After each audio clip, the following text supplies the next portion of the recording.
প্রশ্ন হচ্ছে টিএসসি মানে কি?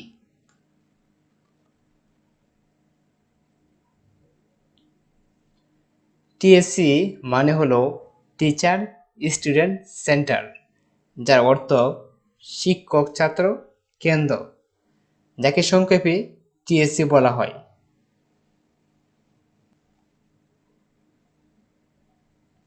আর টিএসসি হলো ঢাকা বিশ্ববিদ্যালয়ের একটি গুরুত্বপূর্ণ সামাজিক ও কার্যকলাপ কেন্দ্র।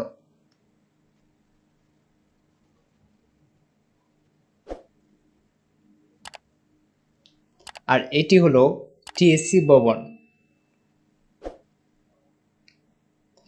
তাহলে ছাত্র শিক্ষক কেন্দ্র কেন প্রতিষ্ঠা করা হয়, অর্থাৎ টিএসসি কেন প্রতিষ্ঠা করা হয়?